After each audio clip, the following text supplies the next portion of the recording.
Welcome back. In this video, I'm going to try to answer some of the questions I've gotten about the differences between the 2025 Yamaha YZ250FX and the previous generation YZ250FX. Some of my videos about this bike have been drawing in a new audience, so I'll explain a little background about myself. I've been riding and racing off-road for the past 7 years. I've had 4 Yamaha 250Fs since 2017.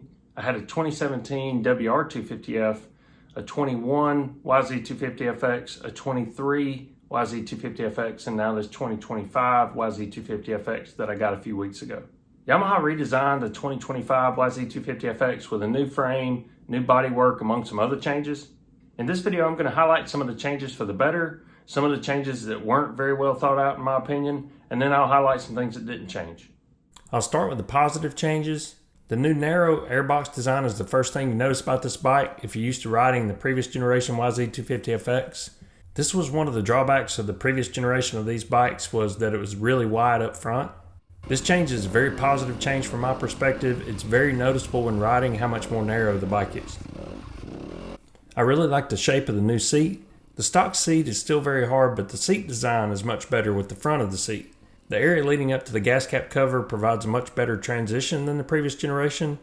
It's much more comfortable when you slide up to the front of the seat toward the gas cap cover. I have a seat concept seat on the bike now, and it's much better than the stock seat, but I'm talking more about the overall new design and shape of the front of the seat. This is a big improvement in my opinion. The riding position is still the Yamaha riding position, but it's not quite as cramped as the previous bikes. For example, I used to always run my bars in the front holes on the top clamp on my previous bikes, but I'm running my bars in the rear holes on this bike, and it doesn't feel cramped at all. Riders over 6 feet may still want to lower the pegs and get a taller seat, but I'm 5'11" and the bike fits me very well. This is highly subjective, and there is no one size fits all when it comes to suspension, but in my opinion, the stock suspension is set up better for the average rider than it was before. Most racers I know will get their suspension customized, but I did ride my bike on the stock suspension, and I think the stock suspension settings are much better than the 20 to 24 year models. The valving seems to have been softened up quite a bit from the previous generation. I got mine customized by Fast Lap Racing suspension with springs for my weight and the same valving that I'm accustomed to, which is considerably softer than stock. I highly recommend Fast Lap if you're considering suspension work for your YZ250FX or any other bike. They finally routed the front brake line behind the front number plate, which is a nice improvement. The previous design had a large plastic strap over the bars to prevent the brake line from accidentally getting behind the number plate. This is a better design in my opinion. The engine is mostly unchanged, but they did upgrade the timing chain for more durability. I've never had any timing chain issues with any of my previous bikes, but I've read about those issues, so I think that's a good change, especially for guys who spend a lot of time on the rev limiter. This is a relatively small change, but it makes a big difference. They added hand adjustable knobs to the compression clickers on top of the fork legs, and in my opinion that's an overdue change. These can be hard to get to with a screwdriver when they're covered by the handlebar, so that's a big improvement.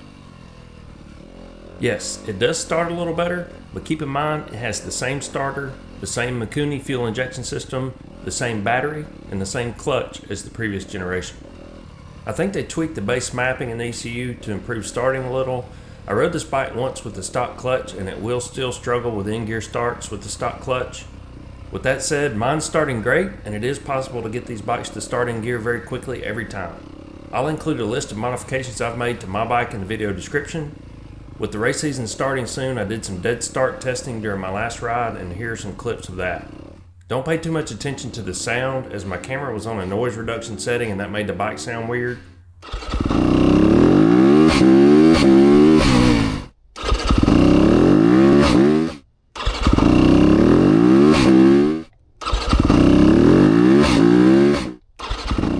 I did a complete video on how to get these bikes to start quickly.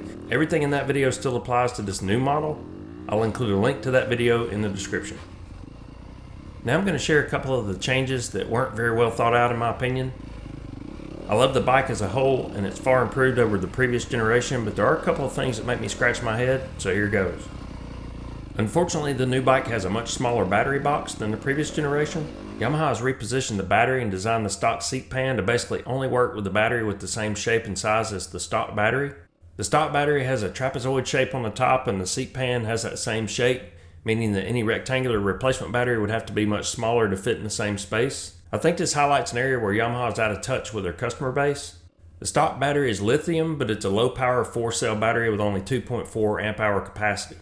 The majority of owners I know replace it with something better almost immediately when they get these bikes. Designing the new seat pan around that trapezoid shaped battery just doesn't make sense. I've been told by others that they were able to modify their seat pan to fit a different battery in there. In my case, I bought a seat concept seat, which thankfully fits over my anti-gravity AG801 battery.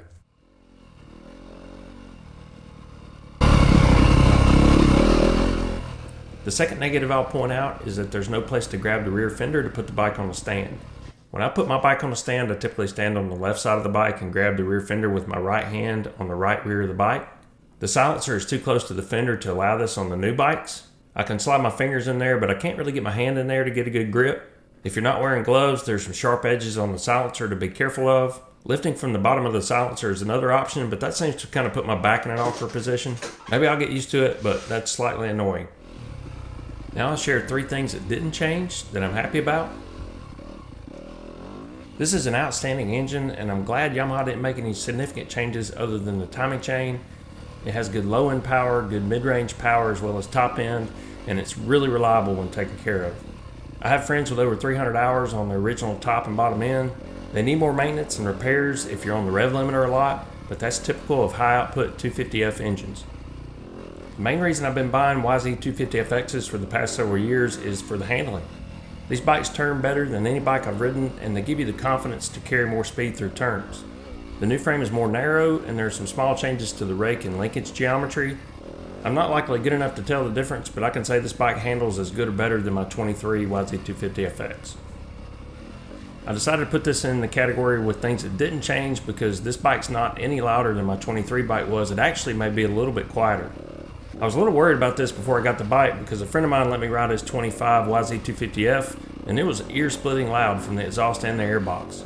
This bike isn't loud, and I can't really hear any sound from the airbox, so I would say it's about the same or a little quieter than my 2023. Those are my early observations of this bike and the differences between the 25 model and the previous generation. I've only had this bike for a few weeks, so I'll provide updates as I learn more. Subscribe to the channel if you haven't already, and please hit the like button if you enjoyed the video. Thanks for watching.